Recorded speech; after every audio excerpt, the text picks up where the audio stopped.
మీ మోకాల నొప్పులకు ఎటువంటి సర్జరీ లేకుండా ఎపియాన్ పెయిన్ క్లినిక్ అందిస్తున్న అత్యాధునిక చికిత్స. Welcome to Suman TV. So జనరల్గా చద్దన్నం ఆరోగ్యానికి చాలా మంచిది. సో ఇది మంచి ప్రోబయోటిక్ ఇలా చెప్తూ ఉంటారు.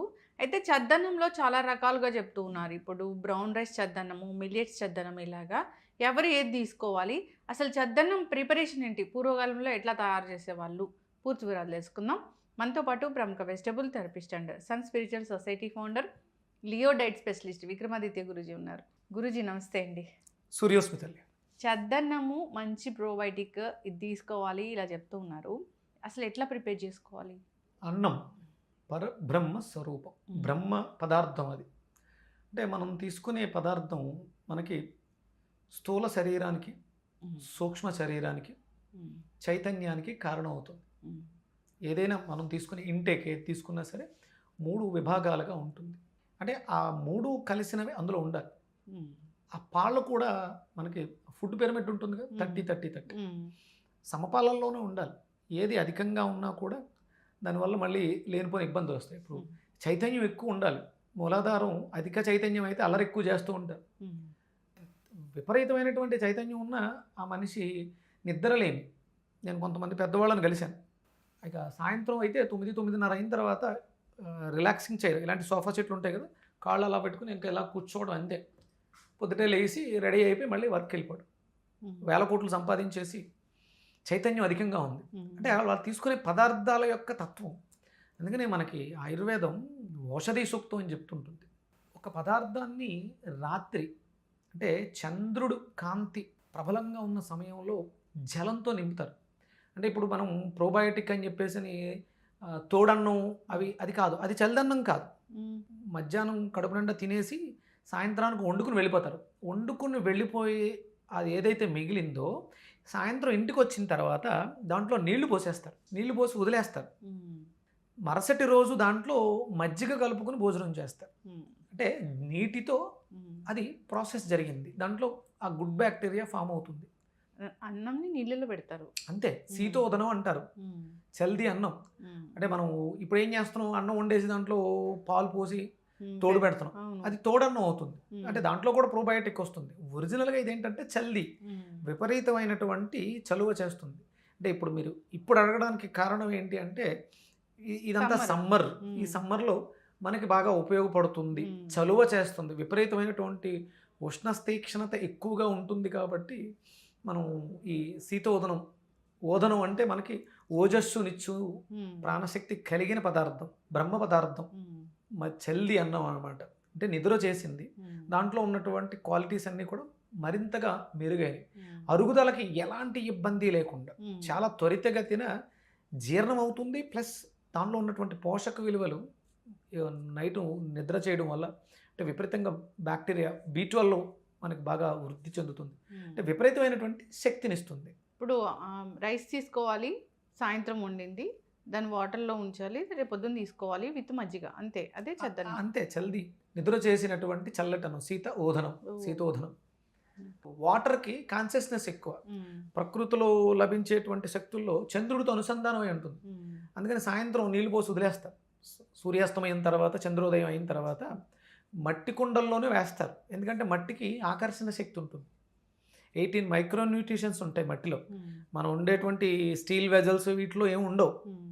అంటే కాపర్లో ఇలాంటివి చేయకూడదు. మళ్ళీ దాంట్లో ఉండేటువంటి రస్ట్ కూడా యాడ్ అవుతుంది. అందుకని మట్టి పాత్రలోనే చేయాలి. ఇలా ఏదైనా ఫెర్మెంటేషన్ చేయాలనుకున్నప్పుడు మనకి పింగాణి జాడీల్లో ఎక్కువ రోజులు, 2 రోజులు 3 రోజులు చేయాలనుకున్నప్పుడు పింగాణి వాటిల్లో చేయాలి. మామూలుగా ఈ చద్దన్నం ఇలాంటివి మట్టి పాత్రలో చేస్తే మట్టిలో ఉన్నటువంటి మైక్రోన్యూట్రిషన్స్ కూడా యాడ్ అవుతాయి. దానికి గాలి అవసరం, గాలిని స్వీకరిస్తుంది మట్టి అయితే. స్టీలు మిగతా వాటిలో అది ఉండదు. దానివల్ల అద్భుతమైనటువంటి ఆ కాంబినేషన్ ఫెర్మెంటేషన్ జరగటం వల్ల మర్నాడు మనం కొంచెం పల్చటి మజ్జిగ వేసుకొని, కొంచెం ఉప్పు వేసుకొని, అంటే అప్పట్లో మనకి పికిల్స్ ఉండేవి. అంటే ఇందులో మళ్ళీ ఉల్లిపాయ, పచ్చిమిరపకాయ, ఇది మన సంస్కృతి కాదు. నిమ్మకాయ పచ్చడి శ్రేయోదాయకం. దీంట్లో విటమిన్ సి పుష్కలంగా ఉంటుంది. దీంట్లో మనం మజ్జిగ వేసాం. ఇది రాత్రంతా శీతోదనం చెంది ఉంది. మనకి ఈ సమ్మర్ అంతా కూడా చలువ చేస్తుంది, శక్తినిస్తుంది. అద్భుతమైనటువంటి పోషణ కలిగినటువంటి పదార్థం. ఇక మీరు అడిగినట్టు బ్రౌన్ రైసు, కొర్రలు, రాగులు ఇవన్నీ అంటే పంటలన్నీ కూడా అమ్మ ప్రాంతాల వారీగా పండుతాయి. నార్త్ అంతా గోధుమ అధికంగా ఉంటుంది, వరి తక్కువగా ఉంటుంది. వాళ్ళు దేనిని చేసుకోవాలంటే గోధుమలు చేసుకోవాలి. మనకి రైస్ ఎక్కువ పండుతుంది, అన్ని ప్రాంతాల్లోనూ ఒకేలా పండదు కదా. అందుకని ఇక్కడ మనం దీన్ని చేసుకుంటాం, వరి బియ్యంతో చేసుకుంటాం. ఇక అందులో బ్రౌన్ అనేది తక్కువ పట్టు పడతారు. మాకు ఇప్పుడు ఫైన్ క్వాలిటీ అని ఎక్కువ పట్టు పట్టేసి దాని మీద ఉన్నటువంటి ఆ B12 ఆ పొరల్ని తీసేసి తెల్లటి ఏమీ పోషకాలు లేని పదార్థాన్ని తింటున్నాం. బ్రౌన్ రైస్ చేసుకుంటే సాధారణంగా చాలామందికి ఇండైజెషన్ ప్రాబ్లం వల్ల బ్రౌన్ రైస్ అరగదు, అంత త్వరగా అరగదుగా. అది అంటే కష్టపడి పనిచేసే వాళ్ళకి బ్రౌన్ రైస్ చాలా బాగా పనిచేస్తాయి. ఎక్కువసేపు వాళ్ళు పని చేయడానికి ఆకలి వేయకుండా కంట్రోల్ చేస్తుంది.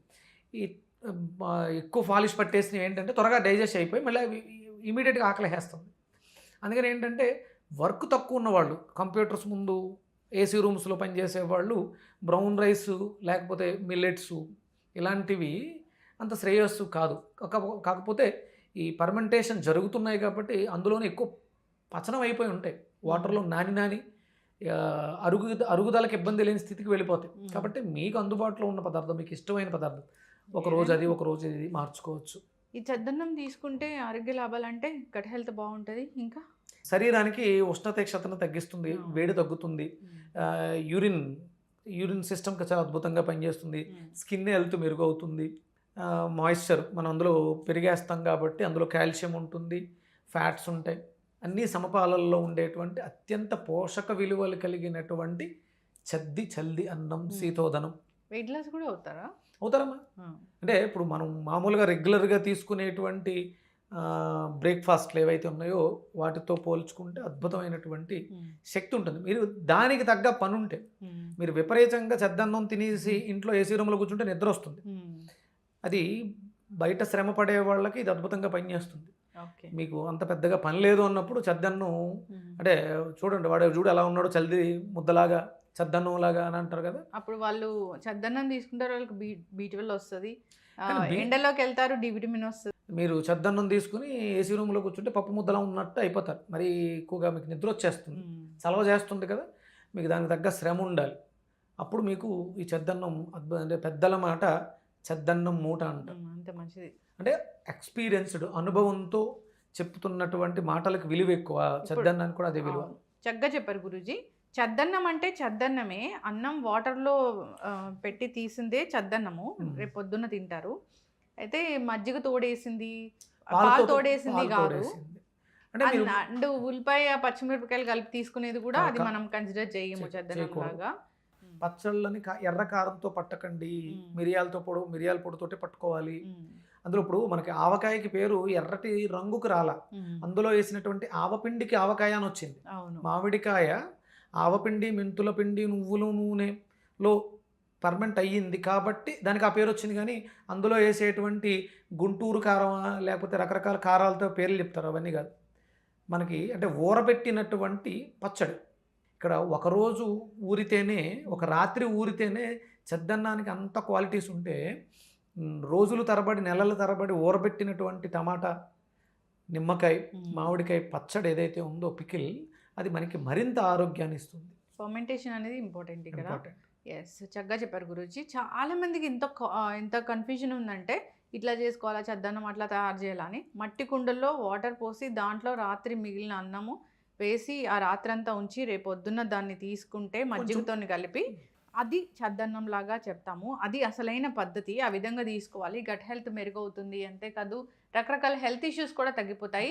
ఉదయాన్నే మనం ఇంత హెల్తీ బ్రేక్ఫాస్ట్ చేస్తే కూడా చాలా బాగుంటుంది, ఆ డే అంతా కూడా బాగుంటుంది, సరైన న్యూట్రియంట్స్ అనేవి అందుతాయి. అందరూ ఫాలో అవ్వాలని కోరుకుందాం. ధన్యవాదాలు. సూర్యస్మిత.